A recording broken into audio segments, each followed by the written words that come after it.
Hello, welcome to my channel കെമിസ്ട്രിക്കാരൻ. ഇന്നത്തെ നമ്മളുടെ വീഡിയോയിൽ ജോൺ ടെല്ലർ ഡിസ്റ്റോർഷൻ എന്ന് പറയുന്ന ഒരു ടോപ്പിക്കാണ്.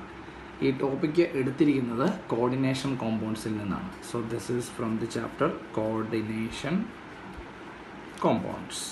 പക്ഷേ നമ്മൾ നീറ്റിനൊക്കെ പ്രിപ്പയർ ചെയ്യുന്ന ആളുകൾക്ക് നിങ്ങൾക്കറിയാൻ പറ്റും, NCERTയിലെ കോർഡിനേഷൻ കോമ്പൗണ്ട്സ് ഉള്ള ചാപ്റ്ററിൽ ആക്ച്വലി ജോൺ ടെല്ലർ ഡിസ്റ്റോർഷൻ എന്ന് പറയുന്ന സാധനങ്ങളൊന്നുമില്ല. ജോൺ ടെല്ലർ ഡിസ്റ്റോർഷൻ ശരിക്കും ഞങ്ങളൊക്കെ പഠിക്കുന്ന ഹയർ ക്ലാസ്സസിലാണ്. പക്ഷേ ഒരു തവണ 2016 നീറ്റിൻ്റെ 2 ഫേസിൽ 2 കാര്യങ്ങൾ, ഒന്ന് ട്രാൻസ് ഇഫക്റ്റും പിന്നെ ഒന്ന് ജോൺ ടെല്ലർ ഡിസ്റ്റോർഷനും 2 ഫേസിൽ ചോദിച്ചു. അത് ശരിക്കും പറഞ്ഞാൽ നമ്മുടെ NCERTയിൽ അങ്ങനെ ഒരു കാര്യം പറയുന്നില്ല. പക്ഷേ അങ്ങനെ ഒരു തവണ ചോദിച്ചത് കൊണ്ട് മാത്രം ഞാനിത് വീഡിയോയിൽ ഉൾപ്പെടുത്തുവാണ്. ഇപ്പോൾ ജോൺ ടെല്ലർ ഡിസ്റ്റോർഷൻ എന്ന് പറയുന്നത് ഭയങ്കര വലിയ ടോപ്പിക്കാണ്. നമുക്ക് അത്രയും ഡീറ്റെയിൽ ആയിട്ട് വേണ്ട. എന്താ ജോൺ ടെല്ലർ ഡിസ്റ്റോർഷൻ എന്താണ്, ഏതൊക്കെ കോൺഫിഗറേഷനാണ് ജോൺ ടെല്ലർ ഡിസ്റ്റോർഷൻ കാണിക്കുന്നതെന്ന് മാത്രം നമ്മളിവിടെ പറയും. അപ്പോൾ വീഡിയോയിലേക്ക് പോകുന്നതിന് മുമ്പ് ചാനൽ സബ്സ്ക്രൈബ് ചെയ്യണം. പിന്നെ വീഡിയോ കംപ്ലീറ്റ് ആയിട്ട് കണ്ടതിന് ശേഷം ലൈക്ക് ചെയ്യണം, കമൻറ്റ് ചെയ്യണം. ഓക്കെ, അപ്പോൾ നമ്മൾ ജോൺ ടെല്ലർ ഡിസ്റ്റോർഷനിലേക്ക് പോവാണ്. ഇപ്പോൾ Jahn Teller distortion observed in octahedral complexes, അതായത് ജോൺ ടെല്ലർ ഡിസ്റ്റോർഷൻ കാണപ്പെടുന്നത് ഒക്ടാഹിഡ്രൽ കോംപ്ലക്സസിലാണ്. Octahedral complexes means coordination number equal to 6.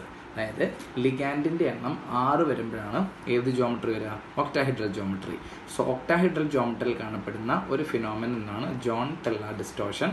2 സയൻറ്റിസ്റ്റുമാരുടെ പേരാണ്. അപ്പോൾ എന്താണ് ജോൺ ടെല്ലർ ഡിസ്റ്റോർഷൻ എന്ന് പറയുന്നതിന് മുമ്പ് ഈ ഒക്ടാഹിഡ്രൽ കോംപ്ലക്സിൻ്റെ ക്രിസ്റ്റൽ ഫീൽഡ് തിയറി നമ്മൾ ജസ്റ്റ് ഒന്ന് പെട്ടെന്ന് പറയാൻ പോവാം. ഞാൻ അത് ഓൾറെഡി DD ട്രാൻസിഷൻ എക്സ്പ്ലെയിൻ ചെയ്ത സമയത്ത് വീഡിയോയിൽ പറഞ്ഞിട്ടുണ്ടായിരുന്നു, എങ്കിലും പെട്ടെന്നൊന്ന് പറയാൻ പോവാം. നിങ്ങളുടെ സെൻട്രൽ മെറ്റൽ ആറ്റത്തിന് 5 d ഓർബിറ്റൽസ് ഉണ്ട്. There are 5 d orbitals. What are they?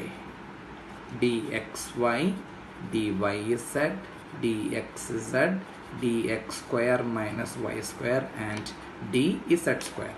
ഇതിൽ ആദ്യത്തെ ഈ 3 പേര്, ഇവരുടെ ഷേപ്പ് എന്ന് പറയുന്നത് ബിറ്റ്വീൻ ദി ആക്സിസ് ആണ്, അല്ലേ? ആക്സിസിൻ്റെ ഇടയിലാണ് ഇവിടെ ലോബ്സ് ഇരിക്കുന്നത്. ഇവരുടെ ഷേപ്പ് എന്ന് പറയുന്നത് എലോങ് ദി ആക്സിസ് ആണ്. ആദ്യത്തെ ബിറ്റ്വീൻ ദി ആക്സിസും മറ്റേത് എലോങ് ദി ആക്സിസും. ഇപ്പം ഞാൻ ഇവരുടെ ഷേപ്പ് അല്ലെങ്കിൽ ജസ്റ്റ് ഒന്ന് വരച്ച് കാണിക്കുമ്പം ഇവിടെ ഇപ്പം ഞാൻ എക്സും വൈ കൊടുത്തു. This is X axis and this is Y axis. നമ്മൾ ഈ എക്സും വൈയിലും നിങ്ങളുടെ ഓർബിറ്റൽ ലോബ് ഇങ്ങനെയാണ് അല്ലെങ്കിൽ വരയ്ക്കുന്നതെങ്കിൽ ഇതിനെ വിളിക്കുന്ന പേരാണ് DXY. XY അല്ല, XY ആക്സിസിൽ ഈ എലോങ് ദി ആക്സിസ് അല്ല, ബിറ്റ്വീൻ ദി ആക്സിസ് ആണെങ്കിൽ അതിനെ വിളിക്കുന്ന പേര് DXY. പിന്നെ ഒരു കാര്യം ശ്രദ്ധിക്കണം, നമ്മൾ P ഒക്കെ വരയ്ക്കുന്ന സമയത്ത് ഇവിടെ പ്ലസ് ആണെങ്കിൽ അതിൻ്റെ ഓപ്പോസിറ്റ് ലോബ് മൈനസ് ആണ്. പക്ഷെ ഇവിടെ ഓപ്പോസിറ്റ് ലോബ് പ്ലസ് ആണ്. ഇവിടെ മൈനസും ഇവിടെ മൈനസും, അത് പ്രത്യേകം ശ്രദ്ധിക്കണം. പ്ലസിൻ്റെ ഓപ്പോസിറ്റ് പ്ലസും മൈനസിൻ്റെ ഓപ്പോസിറ്റ് മൈനസ് തന്നെയാണ്. So this is DXY. നമ്മൾ എന്ത് ചെയ്തു? ഈ എക്സിന് പകരം എക്സിന് പകരം നമ്മൾ വൈയും അതുപോലെ വൈക്ക് പകരം ഇസഡും വരച്ച് ഇതേപോലെ ഗ്രാഫ് വരയ്ക്കുവാണെങ്കിൽ ഇത് d orbital is known as DYZ. വീണ്ടും നമ്മൾ ഇവിടെ എക്സും ഇവിടെ ഇസഡും കൊടുത്തു. വീണ്ടും ഇതുപോലെ നമ്മൾ 2 ലോബ്സ് വരയ്ക്കുകയാണെങ്കിൽ, 2 ഡമ്പൽ വരയ്ക്കുകയാണെങ്കിൽ ഇതിനെ വിളിക്കുന്ന പേര് DXZ. കണ്ടോ? ഈ 3 പേരും എന്ന് പറയുന്നത് ബിറ്റ്വീൻ ദി ആക്സിസ് ആണ്. ആക്സിസിന് ഇടയിലാണ് d ഓർബിറ്റലിൻ്റെ പൊസിഷൻ. ഇനി നമ്മൾ വീണ്ടും ഇത് എക്സ് ആക്സിസും ഇത് വൈ ആക്സിസും ആണ്. ഇതിൽ ഞാൻ വരയ്ക്കാൻ പോകുന്ന 2 ഡമ്പൽ ഇങ്ങനെയാണെന്ന് വിചാരിച്ചോ. ഇത് പ്ലസ് ആണെങ്കിൽ ഇതും പ്ലസ്, ഇത് മൈനസ് ആണെങ്കിൽ ഇതും മൈനസ്. ഇങ്ങനെയാണ് വരയ്ക്കുന്നതെങ്കിൽ the name is DX square minus y square. DX square minus y square. കാരണം ഇത് ബിറ്റ്വീൻ ദി ആക്സസ് അല്ല, ഇത് അലോങ് ദി ആക്സസ് ആണ്. ഇനി അടുത്ത DZ സ്ക്വയർ, ഏറ്റവും അൺയൂഷ്വൽ ആയിട്ടുള്ള ഷേപ്പുള്ള ആളാണ് DZ square. Suppose this is X axis, Z axis, this is Y and this is X ആണെങ്കിൽ ഇങ്ങനെയാണ്. ഇത് പ്ലസ് ആണെങ്കിൽ ഇതും പ്ലസ് തന്നെയാണ്. പിന്നെ ഇതിൻ്റെ സറൗണ്ടിങ്ങിൽ ഒരു കോളർ ഓഫ് ഇലക്ട്രോൺ ഡെൻസിറ്റി ഉണ്ട്. ഇതിൻ്റെ ചാർജാണ്, ഇത് ഇലക്ട്രോൺ ഡെൻസിറ്റിയാണ്, അല്ല ഇലക്ട്രോൺ ക്ലൗഡ് അല്ലെങ്കിൽ ഇലക്ട്രോൺ ഡെൻസിറ്റിയാണ്. ഇതിൻ്റെ ചാർജ് നെഗറ്റീവാണ്.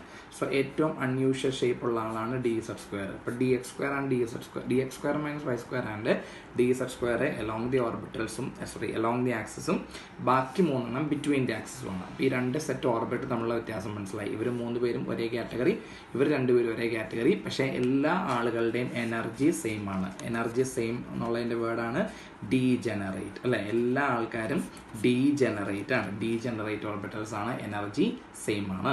ഓക്കെ, അപ്പം ഇനി നമ്മൾ നിങ്ങളുടെ സെൻട്രൽ മെറ്റൽ ആറ്റത്തിന് 5 d ഓർബിറ്റൽസ് ഉണ്ടെന്ന് പറഞ്ഞു.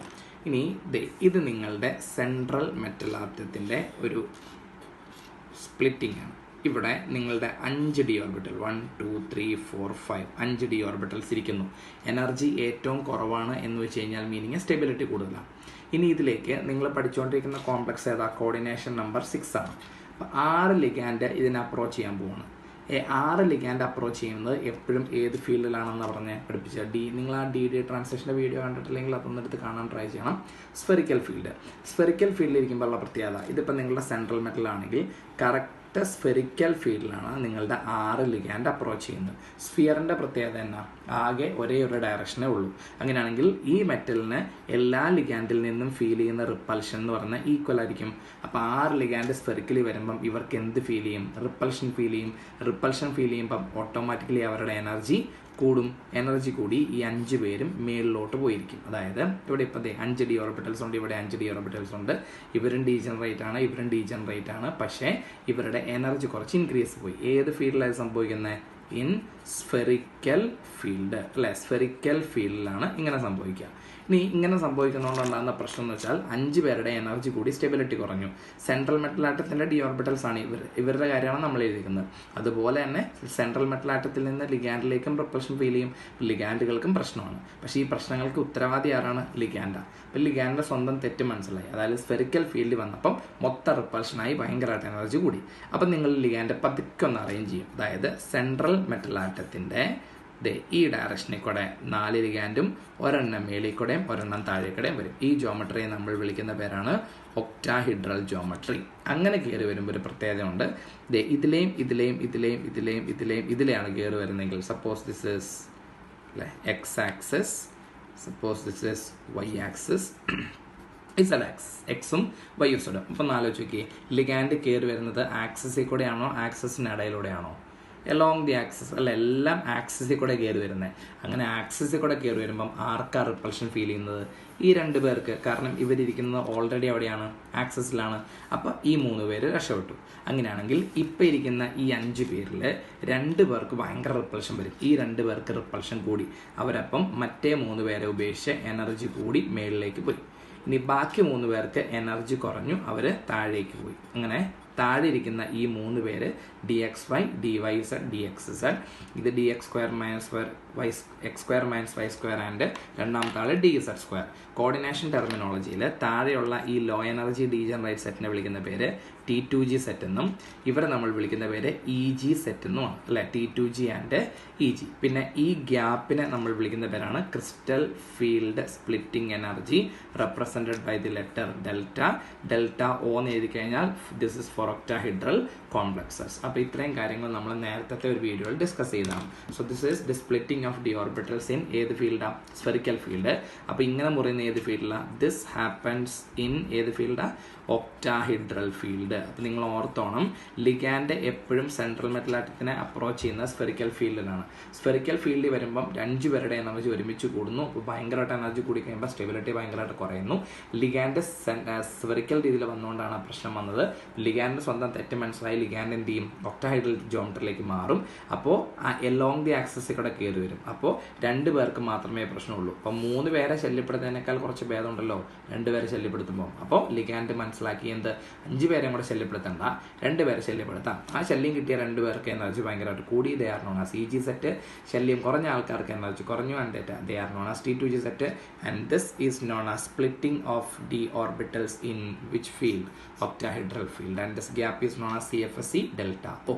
അപ്പോൾ നിങ്ങൾക്ക് സ്പ്ലിറ്റിംഗ് ഇത്രയും മനസ്സിലായെന്ന് വിചാരിക്കുന്നു. ഇനി നമ്മൾ നിങ്ങൾക്ക് സിമ്പിളായിട്ട് എഴുതാൻ വേണ്ടി ഇപ്പം അത്രയും ഡീറ്റെയിൽ ആയിട്ട് നമ്മൾ എഴുതി വെക്കേണ്ട ആവശ്യമില്ല. നിങ്ങൾ പ്രോബ്ലം ഒക്കെ ചോദിക്കുമ്പോഴേ അങ്ങനെ എഴുതാൻ പാടായിരിക്കും. അപ്പം നിങ്ങൾ ചെയ്യേണ്ട കാര്യം എന്ന് വെച്ചിട്ടുണ്ടെങ്കിൽ നോക്കിയോ, ഇത്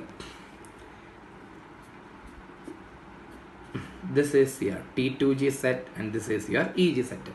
എളുപ്പത്തിന് വേണ്ടിയിട്ട് എങ്ങനെ എഴുതിയാൽ മതി? ഈ T2G and EG set.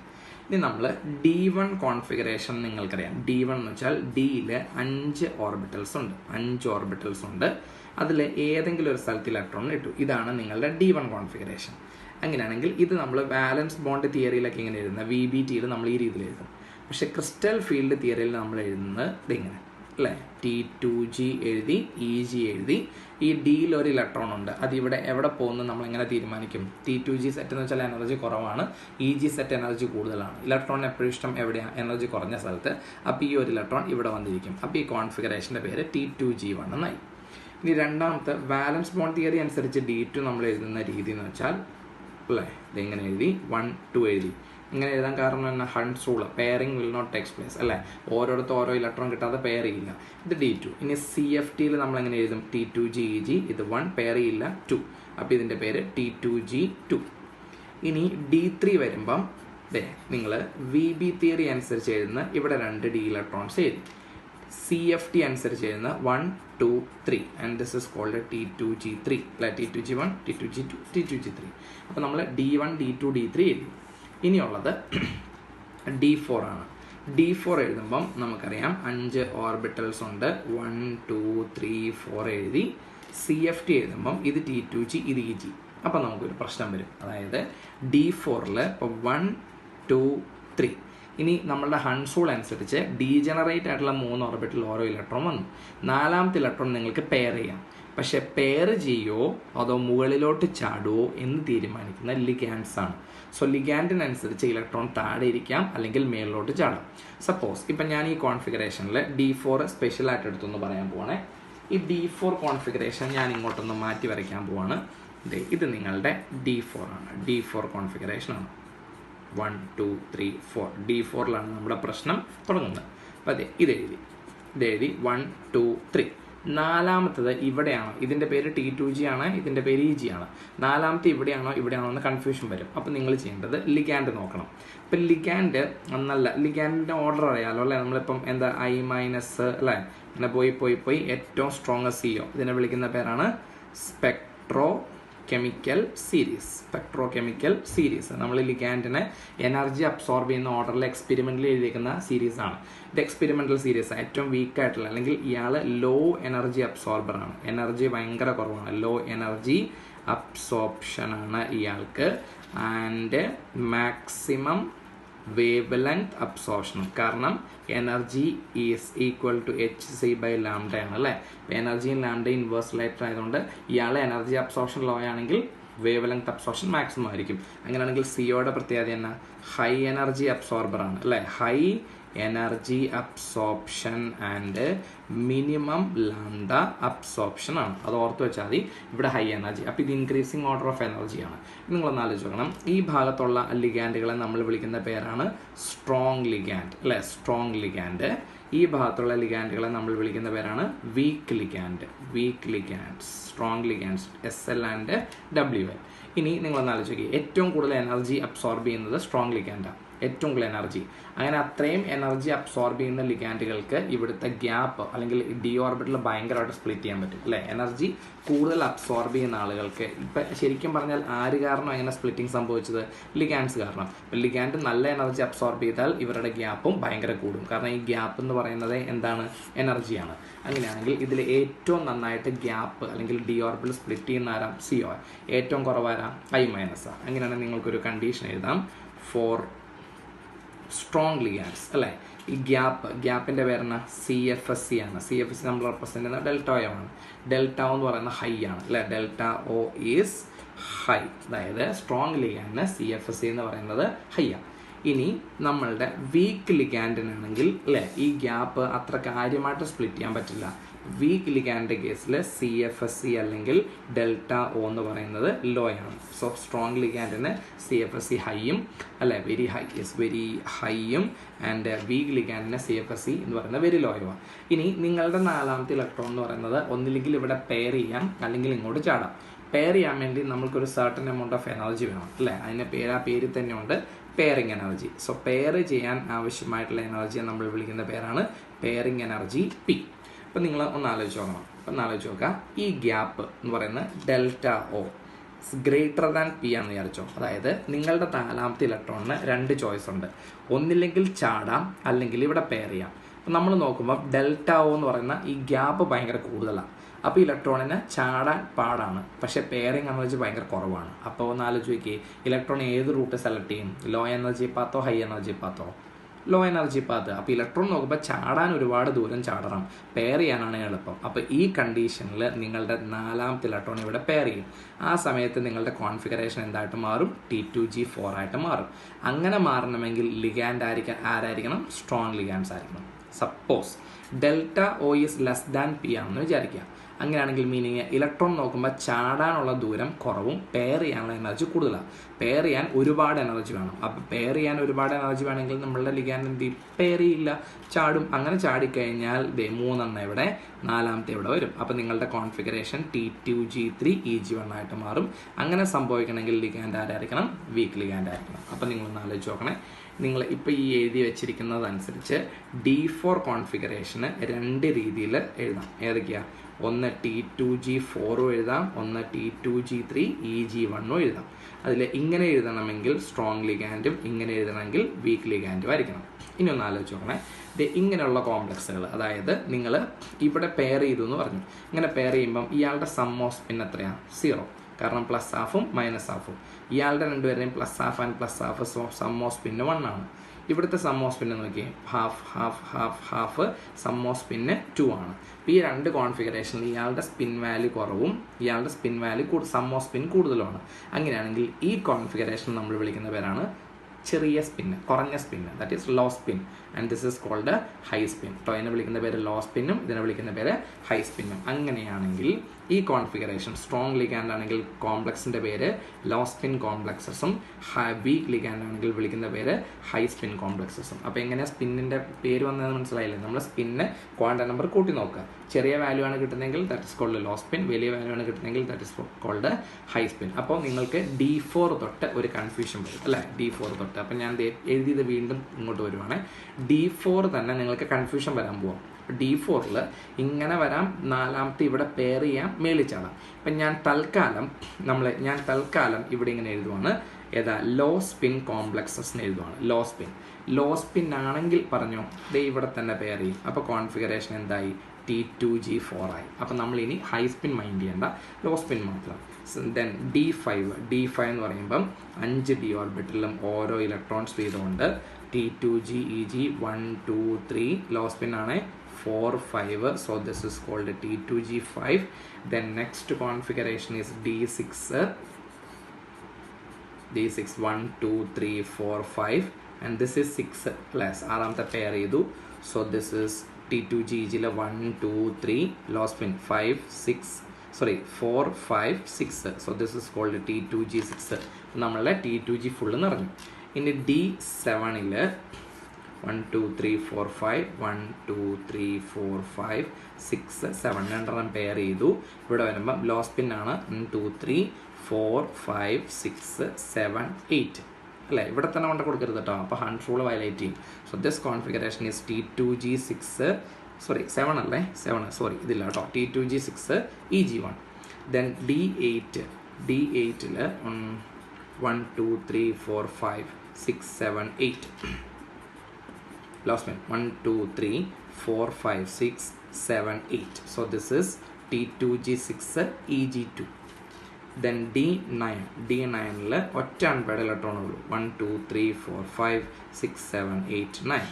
So configuration is 1 2 3 last spin 4 5 6 7 8 9. So this is T2G6 EG3. And the last one is D10. D10ൽ എല്ലാ ഇലക്ട്രോൺസും ഫീൽഡ് ആണ്. 1 2 3 4 5 6 7 8 9 10. അപ്പോൾ ഇത് പറ T2G 1 2 3 lost spin 5 4 5 6 7 8 9 10. So this is T2G6 EG4. കണ്ടോ? അതായത് D1 തൊട്ട് D10 വരെ നമ്മൾ എഴുതി. സോ ഏത് എഴുതിയിരിക്കുന്ന ലോ സ്പിൻ ആണ് D1, അതുപോലെ D1 T2G1, D2 T2G2, D3 T2G3, D4 T2G4. എവിടെ തൊട്ടാണ് പ്രശ്നം തുടങ്ങിയത്? D4 തൊട്ട്. Then D5 T2G5, D6 T2G6, D7 T2G6 EG1, D8 T2G6 EG2, D9 T2G6 EG3 and D10 T2G6 EG4. മനസ്സിലായോ? അപ്പം അങ്ങനെ മൊത്തം ലോ സ്പിൻ എഴുതി. ഇനി നമ്മൾ ഇതിൻ്റെ ഹൈ സ്പിൻ എഴുതാൻ പോവാണ്. അപ്പോൾ നമ്മൾ എഴുതിയിരിക്കുന്ന ലോ സ്പിൻ ആണ്. ഇനി നമ്മൾ എഴുതാൻ പോകുന്ന ഹൈ സ്പിൻ. അപ്പോൾ ഹൈ സ്പിൻ എഴുതുവാണ്. നമ്മളുടെ ഹൈ സ്പിൻ നിങ്ങൾ നോക്കിക്കോണേ. ഇപ്പം നമ്മൾ ഈ എഴുതിയിരിക്കുന്ന D1ൻ്റെ ലോ സ്പിന്നാണ്. D1 ഹൈ സ്പിൻ ആണെങ്കിൽ എന്താ അവസ്ഥ? ഇത് തന്നെ അല്ലേ, ഇവിടെ തന്നെ കൊടുക്കാൻ പറ്റുള്ളൂ. D2 ഹൈ സ്പിൻ ഇത് തന്നെ, D3 ഹൈ സ്പിൻ ഇത് തന്നെ. എവിടെയാണ് പ്രശ്നം തുടങ്ങുന്നത്? D4. അങ്ങനെയാണെങ്കിൽ ഒരു കാര്യം ചോദിക്കട്ടെ, ഞാൻ ഒന്നുകൂടി ഇവിടെ ഒന്ന് എഴുതുവാണ്. D1 പറ, D1 ലോ സ്പിൻ ഇത് ഹൈ സ്പിന്നോ? ഇത് തന്നെ. D2 ലോ സ്പിൻ ഇത്, ഹൈ സ്പിന്നും ഇത്. D3 ലോ സ്പിൻ ഇത്, ഹൈ സ്പിൻ ഇത്. ശരി, അപ്പം D1 D2 D3 no low spin or high spin അങ്ങനെ പറയാൻ പറ്റില്ല, കാരണം രണ്ടിനും സെയിം തന്നെയാണ്. ഇനി D4ന് ഉണ്ട് അല്ലേ low spin high spin, D5 D6 D7. Suppose this is D8 ആണെന്ന് വിചാരിച്ചോ. D8 കൊടുക്കുന്ന പറ 1 2 3. ഞാൻ ഇവിടെ തന്നെ പേര് ചെയ്താൽ ലോ സ്പിൻ. അപ്പോൾ ഫസ്റ്റ് ഞാൻ എഴുതാൻ പോകുന്ന ലോ സ്പിൻ ആണ്. 1 2 3 4 5 6 7 8 എഴുതി കേട്ടോ. ഇനി ഞാൻ എഴുതാൻ പോകുന്ന ഹൈ സ്പിൻ ആണ്. ഹൈ സ്പിൻ പറഞ്ഞേ 1 2 3 പെയർ ചെയ്യൂല 4 5. ഇനി പെയർ ചെയ്യും 6 7 8. നോക്കി, രണ്ടും സെയിം ആണ്. അങ്ങനെയാണെങ്കിൽ D8 D9 D10 ഇവർക്കും എന്തില്ല? No low spin or high spin. അങ്ങനെയാണെങ്കിൽ നിങ്ങൾ ഇങ്ങനെ ഓർത്താൽ മതി, D1 D2 D3 D8 D9 D10 ഈ 6 കോൺഫിഗറേഷന് അല്ലേ no high spin or low spin. ഇങ്ങനെ ഒരു സംഭവമില്ല. അത് ഓർത്ത് വെച്ചോണം. ഇവർക്ക് ഹൈ സ്പിൻ എന്നോ ലോ സ്പിൻ എന്നോ പറയേണ്ട ആവശ്യമില്ല, കാരണം എങ്ങനെ എഴുതിയാലും കോൺഫിഗറേഷൻ കറക്റ്റാണ്. അപ്പം ഞാൻ ഇനി ഒരു കാര്യം ചെയ്യാം. ഇപ്പം നമ്മൾ എന്താ എഴുതിയിരിക്കുന്നത്? D4 D5 D6 D7. അപ്പോൾ ശരിക്കും പറഞ്ഞാൽ ഇവിടം തൊട്ട് ഇവിടം വരെയുള്ള ആൾക്കാർക്കാണ് എപ്പോഴും ഈ കോൺഫിഗറേഷൻ മാറുന്നത്. ഇനി നമ്മൾ ആ D4 D5 എഴുതാൻ പോവാണേ. ഇത് നിങ്ങളുടെ D4 ആണ്. നമ്മൾ എഴുതിക്കൊണ്ടിരിക്കുന്ന ഏതാണെന്ന് നോക്കണം, ഹൈ സ്പിൻ ആണ് എഴുതിക്കൊണ്ടിരിക്കുന്ന, ഹൈ സ്പിൻ ആണ്. So D4 എഴുതുവാണ്. D4ൽ 1 2 3 4 1 2 3 4 ഉണ്ട്. ഇത് T2G 1 2 3 ഹൈ സ്പിൻ അല്ലേ 4. ദെൻ D5ൽ വാലൻസ് ബോണ്ട് തിയറി അനുസരിച്ച് 1 2 3 4 5. സോ CFT അനുസരിച്ച് 1 2 3 4 5. ദെൻ D6ൻ്റെ അകത്ത് 1 2 3 4 5 ആറാമത്തെ പെയർ ചെയ്യൂ. പിന്നെ ഇവിടെ 1 2 3 4 5 പിന്നെ ഉള്ളവരെണ്ണം ഇവിടെ പെയർ ചെയ്തു. ദെൻ D7ൽ 1 2 3 4 5 6 7 ഇവിടെ അതുപോലെ 1 2 3 ഹൈ സ്പിൻ ആണ് 4 5 6 7 കണ്ടോ, അങ്ങനെ എഴുതി. അപ്പോൾ D4 D5 D6 D7 അത് 4 എഴുതി. അപ്പോൾ നോക്കിക്കോണേ, ഇത് നമ്മൾ എഴുതിയിരിക്കുന്ന ലോ സ്പിൻസ് ആണ്. ഇത് നമ്മൾ എഴുതിയിരിക്കുന്നത് ഹൈ സ്പിൻ ആണ്. ഹൈ സ്പിന്ന് ലോ സ്പിൻ എന്നുള്ള കാറ്റഗറി ഇല്ലാത്തത് ഈ 6 പേർക്കാണ്. ഇനി നമ്മൾ ചെയ്യാൻ പോകുന്ന പരിപാടിയാണ് നോക്കിയോ, ഇതിൽ നമ്മൾ ഏത് കോംപ്ലക്സിനെ കുറിച്ചാണ് ഡീൽ ചെയ്തുകൊണ്ടിരിക്കുന്നത്? ഒക്ടാഹിഡ്രൽ കോംപ്ലക്സിൻ്റെ സ്ട്രക്ചർ എങ്ങനെയായിരുന്നു? ഇതിങ്ങനെ അല്ലേ, ഇവിടെ സെൻട്രൽ മെറ്റൽ ആറ്റം, ലിഗാൻഡ്സ്, ഇവിടെ ലിഗാൻഡ്, ഇവിടെ ലിഗാൻഡ്. എല്ലാ ബോണ്ട് ലെങ്ത്തും all ML bonds have equal length അല്ലേ. എല്ലാ ബോണ്ടിനും ഈക്വൽ ലെങ്ത് ആണ്. കാരണം ഇതിനകത്ത് ആക്സിയൽ ബോണ്ട് ഇക്വറ്റോറിയൽ ബോണ്ട് എന്നുള്ള പേരൊന്നുമില്ല. എല്ലാ ബോണ്ടിനും ഈക്വൽ ലെങ്ത് ആണ്. ആക്സിയൽ ഇക്വറ്റോറിയൽ ബോണ്ട് എന്നുള്ള പേരും അവരുടെ നീളം ഡിഫറൻ്റ് ഒക്കെ വരുന്നത് sp3d ഹൈബ്രിഡൈസേഷനാണ്. ഇവിടെ ഒക്ടാഹിഡ്രൽ എന്ന് പറയുമ്പോൾ ഹൈബ്രിഡൈസേഷനെ തന്നെ ഏതാ sp3d2 ആണ്. അപ്പോൾ ഈ മോളിക്യൂളിൽ ഇതാണ് ഒക്ടാഹിഡ്രൽ മോളിക്യൂൾ. നമ്മൾ ഒക്ടാഹിഡ്രലിൻ്റെ ക്രിസ്റ്റൽ ഫീൽഡ് എഴുതി. ഇനി നിങ്ങൾ ഈ കോൺഫിഗറേഷനിൽ ഇതൊരു റെഗുലർ ജോമെട്രി. അപ്പോൾ ഒക്ടാഹിഡ്രൽ കോംപ്ലക്സിന് റെഗുലർ ജോമെട്രി ഉണ്ടെന്ന് വിചാരിക്കുക. റെഗുലർ ജോമെട്രി ആണെങ്കിൽ അവരുടെ എല്ലാം പെർഫെക്റ്റ് ആയിരിക്കും, ആംഗിളും ലെങ്ത് എല്ലാം പെർഫെക്റ്റ് ആയിരിക്കും. So this is called regular octahedron. ഇനി ഇതിൽ റെഗുലർ ഒക്ടാഹിഡ്രൻ ഉണ്ടോ എന്നറിയാൻ വേണ്ടി ഒരു മാർഗമുണ്ട്. Complex have regular octahedral geometry if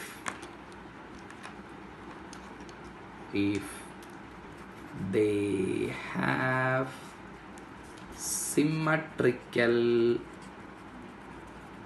electronic configuration. So this is a very important point. അതായത് നിങ്ങളുടെ കോംപ്ലക്സിന് റെഗുലർ ജോമെട്രി വേണമെങ്കിൽ അവർക്ക് ഇലക്ട്രോണിക് കോൺഫിഗറേഷൻ എന്ന് പറയുന്നത് സിമ്മട്രിക്കൽ ആയിരിക്കും. സിമ്മട്രിക്കൽ ഇലക്ട്രോണിക് കോൺഫിഗറേഷൻ ആയിരിക്കും. അങ്ങനെയുള്ള ആളുകൾക്ക് പെർഫെക്റ്റ് ജോമെട്രിയാണ്. Therefore they do not have distortions അല്ലേ, അവർക്ക് ഡിസ്റ്റോർഷൻസ് ഇല്ല. അതായത് ജോമെട്രി നമ്മളുടെ റെഗുലർ ജോമെട്രി ആണെങ്കിൽ അവർക്കൊരിക്കലും എന്തില്ല, ഡിസ്റ്റോർഷൻസ് ഇല്ല. അങ്ങനെയാണെങ്കിൽ ഏറ്റവും പെർഫെക്റ്റ് ആയിട്ടുള്ള ജോമെട്രി കാണിക്കുന്ന ആൾക്കാർ ആരൊക്കെയാണെന്ന് നോക്കാൻ വേണ്ടി നമ്മളിത് ആദ്യം ലോ സ്പിൻ എടുക്കുകയാണ്. നമ്മൾ എഴുതിയിരിക്കുന്ന ലോ സ്പിൻ കോൺഫിഗറേഷൻ നോക്കണേ. ഇതിൽ ആദ്യത്തെ കോൺഫിഗറേഷൻ നോക്കിയാൽ സിമ്മട്രിക് ആണോ D1, അതായത് ഇവിടെ സിമ്മട്രി തോന്നുന്നുണ്ടോ? ഇല്ല, ഇത് ഹാഫ് ഫിൽഡ് പോലും അല്ല, സിമ്മട്രിക് അല്ല. D3 സിമ്മട്രിക് ആണ്, കാരണം T2G എന്ന് പറയുന്ന ഹാഫ് ഫിൽഡ് ആണ്. So D3 is symmetric. D3 എന്ന് പറയുന്ന ആള് സിമ്മട്രിക് ആണ്. അതുപോലെ D4 സിമ്മട്രിക് ആണോ? അല്ല. D5 സിമ്മട്രിക് ആണോ? അല്ല. D6 സിമ്മട്രിക് ആണോ? അതെ, കാരണം D6 എല്ലായിടത്തും എല്ലാ T2Gയിലും 2 electron filled. So D6 is also symmetrical. D7 symmetrical അല്ല. D8 സിമ്മട്രിക്കൽ, അതെ, 2, 4, 6 ഇത് കംപ്ലീറ്റ്ലി ഫിൽഡ്, ഇത് half filled. So D8 is symmetrical. D9 അല്ല, കാരണം 2, 4, 6 ഇവിടെ സിമ്മട്രി ഉണ്ട്, പക്ഷെ ഇവിടുത്തെ ഇയാൾ കാരണം സിമ്മട്രി പോയി. D10 സിമ്മട്രി ആണോ? Of course yes, because 2, 4, 6, 8, 10. അങ്ങനെയാണെങ്കിൽ D10 ഈസ് ഓൾസോ സിമ്മട്രി. അങ്ങനെയാണെങ്കിൽ സിമ്മട്രിക് ഇലക്ട്രോണിക് കോൺഫിഗറേഷനുള്ള ലോ സ്പിൻ കോംപ്ലക്സ് D3ക്ക് ലോ സ്പിൻ ഇല്ല കേട്ടോ. D3 പിന്നെ D6 low spin, D8, D10 ഇവർക്ക് ലോ സ്പിൻ പറയേണ്ട ആവശ്യമില്ല. അപ്പോൾ സിമ്മട്രിക്കൽ കോൺഫിഗറേഷനുള്ള ആളുകളുടെ പറഞ്ഞു D3, D6 law spin, D8, D10. പിന്നെ നമ്മൾ ഹൈ സ്പിൻ എടുത്തു. നമ്മൾ ഹൈ സ്പിൻ എടുക്കുവാണ്. ഹൈ സ്പിന്നിൽ 4 പറഞ്ഞാൽ മതി, കാരണം ഇവർക്ക് സ്പിന്നില്ലല്ലോ. ഇപ്പം D4 സിമ്മട്രിക് ആണോ? D4 അല്ല. D5 സിമ്മട്രിക് ആണോ? അതെ, കാരണം ഇവിടെ 3 half filled, 2 half filled. So D5 is symmetric. D6 symmetric ആണോ? അല്ല. D7 സിമ്മട്രിക് ആണോ? അല്ല. അങ്ങനെയാണെങ്കിൽ സിമ്മട്രിക് ആയിട്ടുള്ള കോൺഫിഗറേഷൻസ് ഏതൊക്കെയാണെന്ന് നോക്കണം. സിമ്മട്രിക് കോൺഫിഗറേഷൻസ് എന്ന് പറയുന്നത് ഏതൊക്കെയാണെന്ന് നോക്കണം. ആദ്യത്തെ നോക്കി ഏതാ? D3 അല്ലേ. അപ്പം ഞാൻ സിമ്മട്രിക് കോൺഫിഗറേഷൻ എഴുതുവാണ്. D3 പിന്നെ D3, D6 ലോ സ്പിൻ, ഇവിടെ ഏതാ? D5 high spin. ഞാനിങ്ങനെ എഴുതുക, D5 high spin, D6 low spin, D8, D10. ഇത്രയും കോൺഫിഗറേഷൻസ് സിമ്മട്രിക് ആണ്. ഒന്നുകൂടെ നോക്കി, D3, D6 low spin, D8, D10, പിന്നെ ഹൈ സ്പിൻ എഴുതുമ്പോൾ ഒരെണ്ണം D5 ഹൈ സ്പിൻ. അങ്ങനെയാണെങ്കിൽ സിമ്മട്രിക്കൽ കോൺഫിഗറേഷനുള്ള ആളുകൾ എന്ന് പറയുന്നത് D3, D5 high spin, D6 low spin, D8, D10. ഇവർക്ക് എന്തില്ല? They do not have any distortion. So they have perfect octahedral geometry. So they have perfect octahedral geometry. ഇനി നിങ്ങളൊന്ന് നോക്കണം, octahedral geometry എന്ന് പറയുന്നത് ലീനിയർ ജോമെട്രി അല്ല അല്ലേ. This is known linear ആണ് അല്ലേ. ഒക്ടാഹെഡ്രൽ ജോമെട്രി ലീനിയർ അല്ല, ഇതറിയാം നിങ്ങൾക്ക്. ഇത് 4 ഒരേ പ്ലെയിനിലും പിന്നെ ഇത് ഔട്ട് ഓഫ് ദി പ്ലെയിനുമാണ്. So this is not linear. ഇങ്ങനെയുള്ള ഈ നോൺ ലീനിയർ ആയിട്ടുള്ള മോളിക്യൂൾ എന്ത് ചെയ്യും? റെഗുലർ പെർഫെക്റ്റ് ജോമെട്രി കാണിക്കുന്നത് ഈ 5 കോൺഫിഗറേഷനിലാണ്. D3, D5 high spin, D6 low spin, D8, D10. ഇനി നമ്മൾ അടുത്തൊരു കോൺഫിഗറേഷൻ ചെക്ക് ചെയ്യാൻ പോവാം. നമ്മൾ ആദ്യം തന്നെ ചെക്ക് ചെയ്തേക്കാം. നോക്കിയേ, ഈ D1 എന്ന് പറയുന്ന സിമ്മട്രിക് ആണോ? അല്ല. എവിടെയാണ് ഇലക്ട്രോൺ ഫിൽ ചെയ്തേക്കുന്നത്? T2G. അപ്പോൾ T2G ലെവലിൽ എന്ത് ഫീൽ ചെയ്യുന്നു? അൺസിമട്രി ഫീൽ ചെയ്യുന്നു. ഇവിടെയും T2Gയിൽ അൺസിമട്രി, ഇവിടെയും T2Gയിൽ അൺസിമട്രി. അതുപോലെ ഇവിടെ T2Gയിലാണോ അൺസിമട്രി നോക്കിയാൽ നിങ്ങൾ D7 ഒന്ന് ചെക്ക് ചെയ്ത് നോക്കിയാൽ D7 T2G എന്ന് പറയുമ്പോൾ നല്ല വൃത്തിയായിട്ടുണ്ട്. ഏതാ? 2, 4, 6. പക്ഷേ EGയിലോ ഇതില്ലാട്ടോ, അത് ഞാനില്ല, സോറി അത് മാർക്ക് ചെയ്ത് എങ്ങനെ എഴുതേക്കാം ഉണ്ടോ? EGയിൽ സിമ്മട്രി ഇല്ല, EGയിൽ അൺസിമട്രി. അപ്പോൾ ഇവിടെ ഇത് അൺസിമട്രി ഇൻ എവിടെയാണ്? T2G ആണ്. ഇതോ അൺസിമട്രി ഇൻ EG ആണ് അല്ലേ. EGയിൽ അൺസിമട്രി, ഇത് T2Gയിൽ അൺസിമട്രി. അപ്പം ഞാനതിനെ 2 ഡിഫറെൻറ്റ് കേസാക്കി മാറ്റാൻ പോവാണ്. 2 ഡിഫറെൻറ്റ് കേസാക്കി മാറ്റി ഇത് ഓർത്തോണം, ഇവർക്ക് ഡിസ്റ്റോർഷൻസ് ഇല്ല, ഷേപ്പ് റെഗുലറാണ്. ഇനി ഞാനിതിനെ കേസ് 1 ആൻഡ് കേസ് 2 എന്ന് തിരിക്കുവാണ്. സോ കേസ് 1 എന്ന് വെച്ചാൽ unsymmetrical electronic configurations in T2G. T2Gയിൽ അൺസിമട്രിക് ഇലക്ട്രോണിക് കോൺഫിഗറേഷൻ വരുന്ന ഏതാണെന്ന് നോക്കാൻ പോവുക. നിങ്ങൾ എൻ്റെ കൂടെ നോക്കി പറഞ്ഞോണം. പറഞ്ഞേ D1 T2G അൺസിമട്രി, D2 നമ്മൾ ഓരോന്ന് എഴുതുക. D1, D2, പിന്നെ D3 സിമ്മട്രിക് ആണ്. D4 നോക്കിയേ T2Gയിലല്ല അൺസിമെട്രി. ഓക്കെ, അപ്പം D4 എന്ന് എഴുതിയാൽ പോരാ, D4ൻ്റെ കൂടെ എന്ത് എഴുതണം? Low spin. കാരണം D4 തൊട്ട് ലോ സ്പിന്നും ഉണ്ട് ഹൈ സ്പിന്നും ഉണ്ട്. So this is D4 low spin. പിന്നെ D5 ലോ സ്പിൻ നോക്കിയാൽ D5 ലോ സ്പിൻ ശരിയല്ലേ? Unsymmetry in T2G. So this is D5 low spin. പിന്നെ D6 നോക്കിയോ, അത് സിമെട്രിക് ആണ്. D7 നോക്കിയോ, അൺസിമെട്രി ഉണ്ട് പക്ഷെ അത് EGയിലാണ്. D8 സിമെട്രിക് ആണ്. അതുപോലെ D9 അൺസിമെട്രി ഇൻ EG ആണ്. D10 സിമെട്രിക് ആണ്. അപ്പോൾ ഇവിടെ തീർന്നു.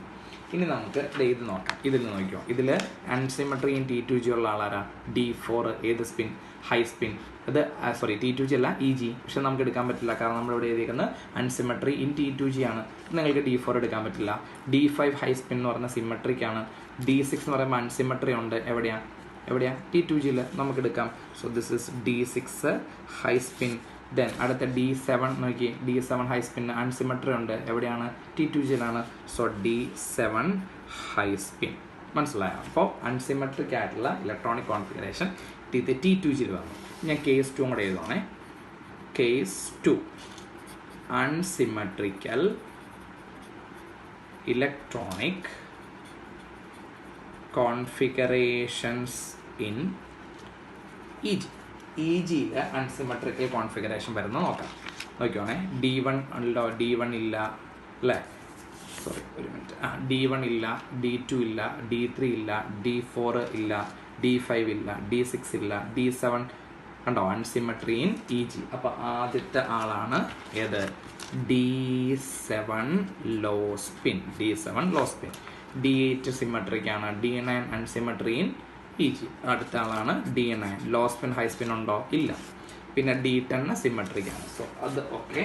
അടുത്ത് നമ്മൾ ലോ ഹൈ സ്പിൻ എടുക്കുവാണെങ്കിൽ D4 അൺസിമെട്രി ഇൻ EG. അപ്പോൾ അടുത്ത ആൾ നമ്മൾ എഴുതി. D7 ലോ സ്പിൻ അല്ല, ഞാനിവിടെ എഴുതുവാണെങ്കിൽ D4 ഹൈ സ്പിൻ എഴുതി. പിന്നെ D5 സിമെട്രിക് ആണ്. D6 അൺസിമെട്രി ഇൻ T2G ആണ്. D7 അൺസിമെട്രി ഇൻ T2G ആണ്. അങ്ങനെയാണെങ്കിൽ നോക്കിക്കോളൂ, ഇതിൽ 2 ഡിഫറെൻറ്റ് കേസ് എഴുതി. Case 1 unsymmetric electronic configuration in T2G. D1 D2 D4 low spin, D5 low spin, D6 high spin, D7 high spin. Unsymmetrical electronic configurations in EG. D4 high spin, D7 low spin and D9. D4 high spin, D7 low spin and D9. നമുക്ക് മൊത്തം ഒന്ന് എണ്ണി നോക്കാവേ. Full ഒന്ന് എണ്ണിയാക്കാം. എല്ലാം ആയിട്ടുണ്ടോ നോക്കാം. ഇതിൽ D1 ready. D1 D2 D3 ഇവിടെ ഉണ്ട് അല്ലേ? അതുപോലെ D4 ലോ സ്പിൻ ഇവിടെ ഉണ്ട്. D4 ഹൈ സ്പിൻ ഇവിടെ ഉണ്ട്. അതുപോലെ D5 ഹൈ സ്പിൻ ഇവിടെ ഉണ്ട്. D5 ലോ സ്പിൻ ഇവിടെ ഉണ്ട്. പിന്നെ അതുപോലെ D6 ലോ സ്പിൻ ഇവിടെ, D6 ഹൈ സ്പിൻ ഇവിടെ, D7 ഹൈ സ്പിൻ ഇവിടെ, D7 ലോ സ്പിൻ ഇവിടെ, D8 ഇവിടെ, D9 കേസ് 2 ഇവിടെ, D10 എല്ലാം കംപ്ലീറ്റ് ആയി. ഫുള്ള് നമ്മൾ എഴുതിയിട്ടുണ്ട് കേട്ടോ. അപ്പോൾ ഇനി നോക്കണം. ഇതിൽ ഈ unsymmetrical electronic configuration in T2G and EG, അതിൽ നിങ്ങൾ ഇതൊന്ന് കോൺസെൻട്രേറ്റ് ചെയ്തു. EG D4 ഹൈ സ്പിൻ, ഞാൻ ചുമ്മാ ഒന്ന് എഴുതുവാണ്. D4 high spin. So this is 1, this is 2, this is 3. High spin ആകുമ്പോൾ ഇവിടെ വരും. നിങ്ങളൊന്ന് ആലോചിച്ച് നോക്കി, എവിടെയാണ് അൺസിമെട്രിക്കൽ ഇലക്ട്രോണിക് കോൺഫിഗറേഷൻ? EG എന്ന് പറയുന്ന ഓർബിറ്റൽസ് ഏതാണ്? dx² - y² dz². ഒരു പ്രത്യേകതയുണ്ട്, ഇവരെങ്ങനെയാണ്? എലോങ് ദി ആക്സിസ് ആണ്. എലോങ് ദി ആക്സിസിന് റിപ്പൾഷൻ മോർ ആണോ ലെസ് ആണോ? എലോങ് ദി ആക്സിസിന് മോർ റിപ്പൾഷൻ. അപ്പോൾ ഈ ഇലക്ട്രോൺ ഇരിക്കുന്നത് EGയിലാണെന്ന് പറഞ്ഞാൽ ഇവിടെ റിപ്പൾഷൻ ഹൈ ആണോ ലോ ആണോ? Repulsion is high. കാരണം എലോങ് ദി ആക്സിസിനായിരിക്കും എപ്പോഴും റിപ്പൾഷൻ. ഇവിടെ നിങ്ങൾ നോക്കിയേ, ഏതാണ്? T2G എന്ന് പറയുമ്പോൾ ഓർബിറ്റൽ ഏതാ? ബിറ്റ്വീൻ ദി ആക്സിസ് ആണ്. ബിറ്റ്വീൻ ദി ആക്സിസ് എന്ന് വെച്ചാൽ മീനിങ് എന്നാ? മിനിമം റിപ്പൾഷൻ ആണ്. മോർ റിപ്പൾഷൻ അല്ല, മിനിമം റിപ്പൾഷൻ. അങ്ങനെയാണെങ്കിൽ ഈ 2 കേസിലും, അതായത് കേസ് 1 and 2 എന്ത് ജോമെട്രി? ഡിസ്റ്റോർട്ടഡ് ഒക്ടാഹിഡ്രൽ ജോമെട്രി ആയിരിക്കും. Distorted octahedral geometry. ഇനി ആ ഡിസ്റ്റോഷൻ വരാൻ കാരണം ഈ അൺസിമെട്രിയാണ്. അപ്പം നമ്മളുടെ മോളിക്യൂൾ എന്താ ചെയ്യുന്നത് വെച്ചിട്ടുണ്ടെങ്കിൽ ഇപ്പം നമ്മളുടെ D4 ഹൈ സ്പിൻ എന്ന് പറയുന്നത് ശരിക്കും ഒക്ടാഹെഡ്രൽ കോംപ്ലക്സ് ജോമെട്രി വരണം, റെഗുലർ ഒക്ടാഹെഡ്രൽ വരണം. പക്ഷേ ഇവിടെ എന്ത് സംഭവിക്കും? ഡിസ്റ്റോഷൻ നടക്കും. അതായത് ഒന്ന് ആലോചിച്ച് നോക്കണേ, D4 ഹൈ സ്പിന്നിൽ ഈ നമ്മളുടെ EGക്കകത്തൊരു ഇലക്ട്രോൺ വരുമ്പോൾ ഭയങ്കര റിപ്പൾഷനാണ്. അപ്പോൾ അവർക്ക് സ്റ്റെബിലിറ്റി ഇല്ല. അപ്പോൾ സ്റ്റെബിലിറ്റി ഇല്ലാതെ നല്ല ഷേപ്പിലിരിക്കുന്നേക്കാൾ നല്ലതാണ് എന്ത്? സ്റ്റെബിലിറ്റി കിട്ടാൻ വേണ്ടി ഷേപ്പ് ഒന്ന് ഡിസ്റ്റോർട്ട് ചെയ്യുന്നത്. ഒന്നുകൂടെ പറയാം, ഈ കോൺഫിഗറേഷനിൽ ഇയാൾ ഇരുന്ന് കഴിഞ്ഞാൽ എന്ത്? സ്റ്റെബിലിറ്റി നഷ്ടപ്പെടും. അപ്പോൾ സ്റ്റെബിലിറ്റി ഇല്ലാണ്ട് നല്ല ഷേപ്പിൽ ഇരുന്നിട്ട് കാര്യമൊന്നുമില്ല. അപ്പോൾ ഇയാൾ എന്ത് ചെയ്യും? ഈ D4 ഹൈ സ്പിൻ എന്ത് ചെയ്യും? ഇവിടെ ഇലക്ട്രോൺ ഇരിക്കുന്നതുകൊണ്ട് ആ ലിഗാൻഡ് നേരെ അലോങ് ദി ആക്സിസിൽ കൂടെ വന്ന് കയറി റിപ്പൾഷൻ ഫീൽ ചെയ്യാതിരിക്കാൻ വേണ്ടി റെഗുലർ ഒക്ടാഹെഡ്രൽ എന്നുള്ളത് ഒന്ന് ഡിസ്റ്റോർട്ട് ചെയ്ത് ഒരു ഭംഗിയില്ലാത്ത ഷേപ്പിലേക്ക് മാറും. പക്ഷേ ഭംഗിയില്ലെങ്കിലും എന്ത് കിട്ടും? സ്റ്റെബിലിറ്റി കിട്ടും അല്ലേ? ഭംഗിയുള്ള കാര്യമില്ലല്ലോ, സ്റ്റെബിലിറ്റി വേണം. അല്ലാതെ ഭംഗിയായിട്ട് ഇരുന്ന് കഴിഞ്ഞാൽ ഉള്ള സ്റ്റെബിലിറ്റി പോകും. അപ്പോൾ എന്ത് ചെയ്യുക? നോൺ ലീനിയർ ആയിട്ടുള്ള മോളിക്യൂള് അവരുടെ സിമ്മട്രി ഡിസ്റ്റോർട്ട് ചെയ്ത് സ്റ്റെബിലിറ്റി കൂട്ടുന്നതിനെ വിളിക്കുന്ന പേരാണ് ജോൺ ടെല്ലർ ഡിസ്റ്റോർഷൻ. ഒന്നുകൂടെ പറഞ്ഞ്, നോൺ ലീനിയർ ആയിട്ടുള്ള മോളിക്യൂള് അല്ലേ, നോൺ ലീനിയർ മോളിക്യൂള് അവരുടെ എന്ത് കുറയ്ക്കും? ലൈക്ക് ജോമെട്രി കുറയ്ക്കും അല്ലെ, അല്ലെങ്കിൽ ജോമെട്രി ഡിസ്റ്റോർട്ട് ചെയ്യും. Geometry distorted and stability achieves അല്ലേ. അതായത് ജോമെട്രി ഡിസ്റ്റോർട്ട് ചെയ്ത് സ്റ്റെബിലിറ്റി അച്ചീവ് ചെയ്യുന്നതിനെ വിളിക്കുന്ന പേരാണ് ജോൺ ടെല്ലർ ഡിസ്റ്റോർഷൻ. അങ്ങനെയാണെങ്കിൽ case 1 and case 2 distorted octahedral geometry എന്ന് വെച്ചാൽ they will show Jahn Teller distortion. In short it is called JTD. ഇനി ഒന്ന് ആലോചിച്ച് നോക്കണം, T2Gയിലാണോ EGയിലാണോ മാക്സിമം റിപ്പൾഷൻ? EGയിൽ. അങ്ങനെയാണെങ്കിൽ case 2 is called strong Jahn Teller distortion and case 1 is called weak Jahn Teller distortion. അപ്പോൾ നോക്കിയേ, ഇത് വീക്ക് ജോൺ ടെല്ലർ ഡിസ്റ്റോർഷനും ഇത് സ്ട്രോങ് ജോൺ ടെല്ലർ ഡിസ്റ്റോർഷനും വരും. അപ്പോൾ ജോൺ ടെല്ലർ ഡിസ്റ്റോർഷൻ കാണിക്കുന്ന ആൾക്കാർ ആരൊക്കെയാണ്? D1 D2 D4 low spin, D5 low spin, D6 high spin, D7 high spin, D4 high spin, D7 low spin, D9 ഇത്രയും പേര് കാണിക്കും. അതിൽ ഈ 3 പേര് സ്ട്രോങ് ഡിസ്റ്റോർഷൻ ആയിരിക്കും. എന്ന് വെച്ചാൽ ഷേപ്പ് മൊത്തം പോകും. ഇവർക്ക് ഷേപ്പ് അത്ര പോവില്ല, എങ്കിലും പോകും. പക്ഷേ ഈ 5 പേർക്ക് നല്ല പെർഫെക്റ്റ് ഷേപ്പ് ആയിരിക്കും, നല്ല റെഗുലർ ഷേപ്പ് ആയിരിക്കും. അങ്ങനെയാണെങ്കിൽ നമ്മൾ ജോൺ ടെല്ലർ ഡിസ്റ്റോർഷൻ എന്ന് പറയുന്നത് ഒന്ന് ജനറലൈസ് ചെയ്യാൻ പോവാണ്. പറഞ്ഞേ, ഒന്നാമത്തേത് no JTD, no Jahn Teller distortion. അത് ചെക്ക് ചെയ്യണമെങ്കിൽ എന്ത് നോക്കിയാൽ മതി? Symmetrical electronic configuration. Symmetrical electronic configuration ഏതൊക്കെയാ പറ? D3 D5 high spin, D6 low spin, D8 and D10. 2 slight JTD. Slight JTD means unsymmetrical electronic configuration in T2G. So T2G la varuna case edakya? D1 D2 D4 low spin, D5 low spin, D6 high spin, D7 high spin. 1 2 3 അത്രയും പേര് അല്ലേ. ഇനി മൂന്നാമത്തെ ആള് strong JTD ആണ്. Strong JTD അതിൽ unsymmetrical electronic configuration in EG ആണ്. അതുള്ള എക്സാമ്പിൾസ് ആണ് D4 ഹൈ സ്പിൻ, അതുപോലെ D7 low spin and D9. ഇതാണ് സ്ട്രോങ് JTD. ഇനി നമ്മളുടെ 2016 നീറ്റ് ഫേസ് 2 അല്ലെ ഒരു ക്വസ്റ്റ്യൻ ആണ് which of the following exhibit John teller distortion.